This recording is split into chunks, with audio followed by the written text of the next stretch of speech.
Hello everyone, this is ShadowMario41 and welcome back to Let's Play Fire Emblem.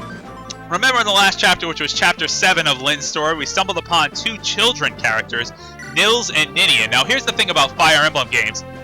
Children in these games are hardly ever significant to the overall plot. I mean, they were in Genealogy of the Holy War, but really just as an add-in. Soth from Path of Radiance didn't end up having any significance at all. He couldn't even class up. And even the most recent Fire Emblem game, Fire Emblem Awakening, didn't address children at all. So I'm sure these children will have nothing to do with the overall plot. They're just pretty much used to advance this little story here, because we have this side chapter, remember, chapter 7X. And that name, by the way, the Black Fang, is one that we'll be hearing quite a bit in this game, because as you've noticed, this seems to be much different than the brigands we were fighting before. It's not, you know, little guys that are after revenge, chasing our units around aimlessly. This seems to be an organized group of either mercenaries or an army. I really have no idea, but I guess we're going to find out. Just looking at this, you can tell that these characters are serious. These are not just random NPC boss characters. Like, their character models are pretty well fleshed out. So, anyway, yeah, now we gotta follow these kids around. I mean, Fire Emblem is a game centered around nobility and kings and generals. Why does it think we have time for these little kids? I have no idea, but whatever the case. We're down here, and remember, this chapter is completed, or is unlocked, rather, by completing Chapter 7 in 15 turns or less, which really, I could complete Chapter 7 in 2 turns. So the fact that they give you a 15-turn limit is pathetic. It's like you'd have to go in slow motion to not finish this chapter in 15 turns. Anyway, so these guys are talking all about the group is coming, and this group, like the text said, really does seem hell-bent on capturing these kids, and there really can't be a good reason for it. Maybe, I don't know, maybe they got some illegal activities going on back there, but who knows? Who knows? No one has any idea why these guys are after these kids. They just seem like kids to me. So this chapter, in my opinion, actually is pretty awesome, because it actually does prepare you for the rest of the game. If you've noticed, the map, which is this abandoned fortress, it has a lot of narrow hallways and a lot of enemies occupying those narrow hallways. Lynn says, I believe they went in here. And that's what we're going to get in Fire Emblem a lot. We're going to get a lot of chapters that take place in castles or in structures that have all sorts of paths that you can take. They have thieves, and they have chests, and they have tough bosses and reinforcements. And this chapter is going to throw all of that at us. So it really is a good chapter for preparing you for the rest of the game. Nils said, this is their stronghold. They're bound to be well defended, and not to mention well armed. Well, I'd like to think we're pretty well armed too.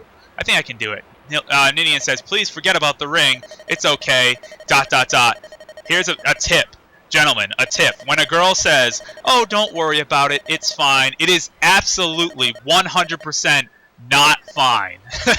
I believe that we can do this. I'm sure that decision was not made lightly. I'm sure it wasn't made to just try to show off all the chapters in the game or for more experience. That's right, look at that. With Eric at my side, I'm confident we can win. If I had a nickel every time I heard that, I'd have 5 cents, because I just heard it. Here we go. My Lady Lyndis! There are more of the foe inside than we thought. Oh no! This is their stronghold. It's imperative we move carefully. Kent says, exactly, my lady. The narrow corridor can be used to our advantage. That's true. You can actually plug up a lot of these choke points. If we draw the enemy through here, we can engage them in small numbers and remain relatively safe. That's true. If time is a concern, we can always rush them. If we do that, we'd better be sure we can win. I'm pretty sure we can win. What do you think? How we move forward is completely up to you. It's like a children's cartoon. Anyway, here's the combat prep screen, so I'll be back when I am done with my preparations. Alright, my combat preparations are done. I am ready for the fight, so let's get started. Here we go. I picked these units to go in. I did not pick Nils or Will to accompany me, but everyone else is with me. With me. Notice the music.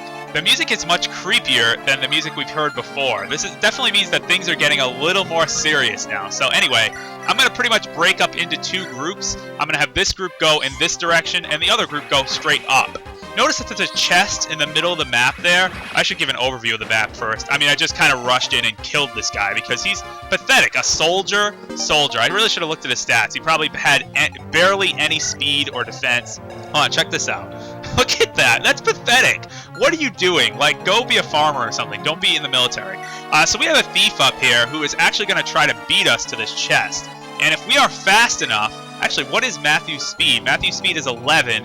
What is the speed of the thief? 9. So not only can I beat him to the chest, I can actually steal his lockpick and get a free lockpick out of it. So I would love to be able to do that if I can. Now, anyway, what am I trying to do here?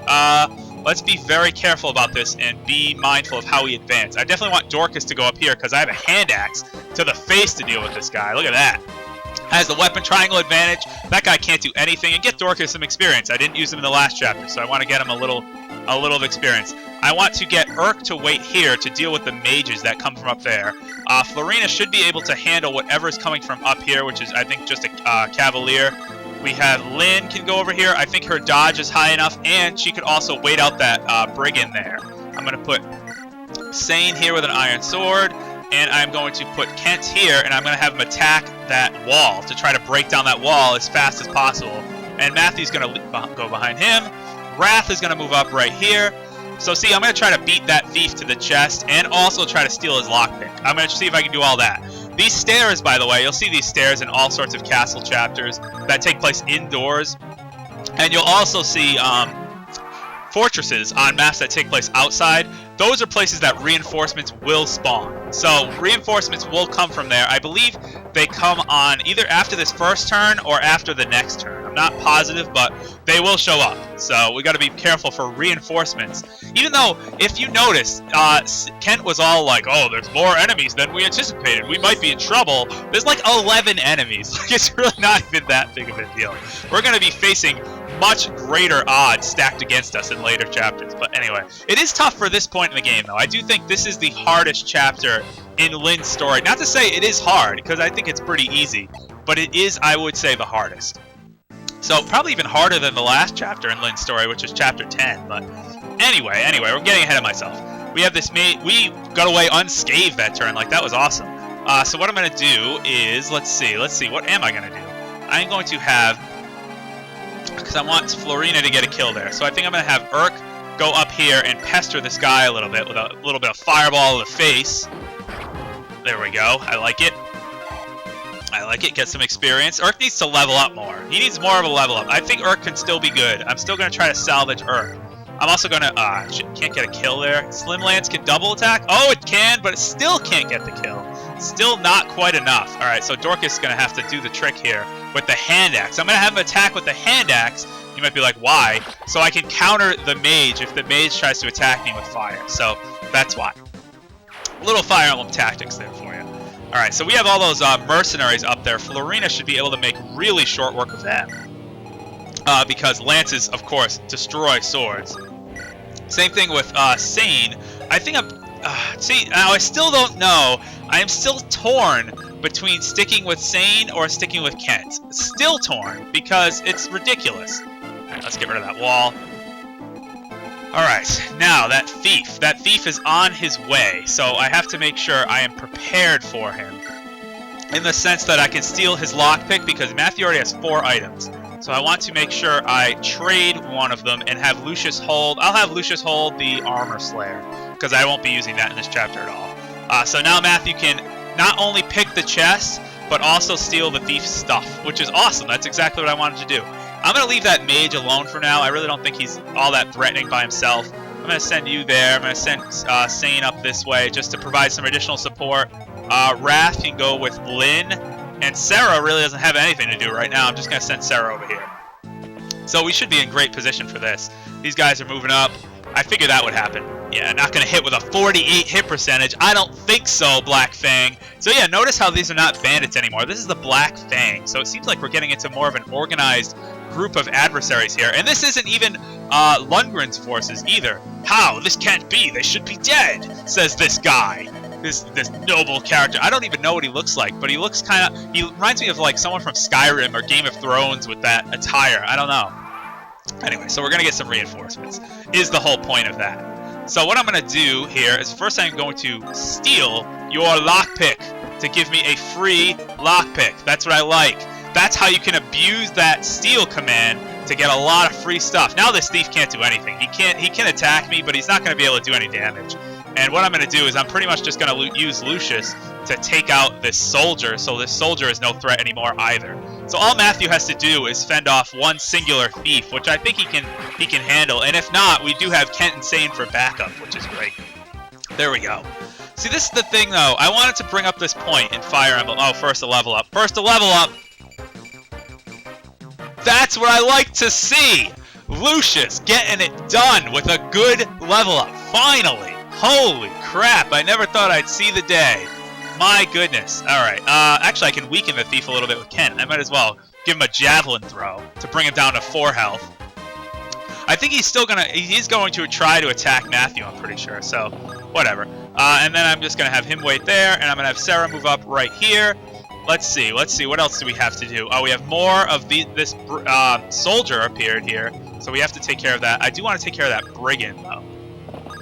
Even if I can do it with Wrath. Let's see. Well, I don't want to put Wrath in too much danger, because I don't want Florina to get attacked by this brigand right away. I don't know how she can fare against him.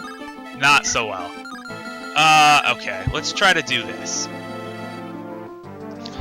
Actually, you know what? If Florina gets attacked by the brigand, he will have to kind of it'll wall off all the other enemies. So actually, I'm going to use these narrow corridors to my advantage, like Sane or Kent suggested, I believe, at the beginning of the chapter. But yeah, something I wanted to talk about is the reason I love Fire Emblem 7. Fire Emblem, this is Fire Emblem 7, by the way. It's just called Fire Emblem, but it's the 7th game in the series. If you guys didn't know that by now. But the reason I really, really enjoy it is because characters are so interesting. And characters have... This guy has a 1% critical chance. He better not critical.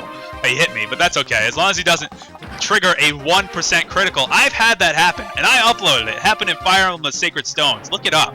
It was miserable. It was painful. I hated that. Oh, if he's just going to run away. He's like, I'm done. Forget it. Forget it. I can't win. He just ran away, so that's okay. Fine by me. Oh, and wow, the brigand didn't even move first. I'm surprised. The mercenary went to attack Florina. Look at this! That's what I'm talking about! Happy day with the level ups! 5 stat level ups! It's about freaking time! But, okay, getting back on point.